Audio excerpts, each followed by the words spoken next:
Meta chief executive Mark Zuckerberg has apologized to families at a U.S. Senate hearing about the impact of social media on children.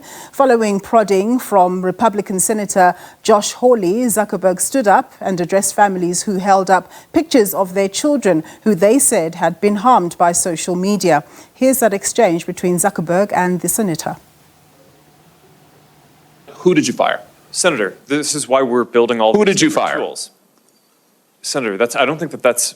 Who did you fire? I'm not going to answer that. Because you didn't fire anybody, right? You didn't take any significant action. It's appropriate to talk about individual It's not appropriate. HR decisions. Do you know who's sitting behind you?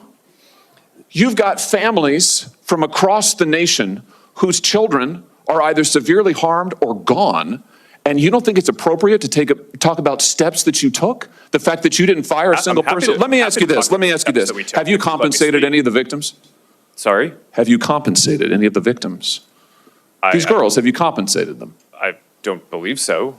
Why not? Don't you think they deserve some compensation for what your platform has done?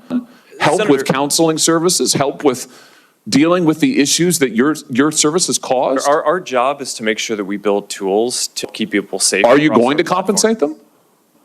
Senator, our job and what we take seriously is making sure that we build industry-leading tools, find harmful content, make money. take it off the services. To make money. And to build tools that empower parents. So you didn't take any action. You didn't take any action. You didn't fire anybody. You haven't compensated a single victim. Let me ask you this. Let me ask you this. There's families of victims here today. Have you apologized to the victims?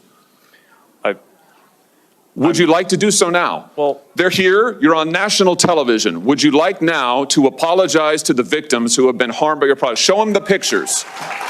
Would you like to apologize for what you've done to these good people? I'm sorry for everything that you've all been through. No one should have to go through the things that your families have suffered. And this is why we invested so much and are going to continue doing industry-leading efforts to make sure that no one has to go through the types of things that your families have had to suffer.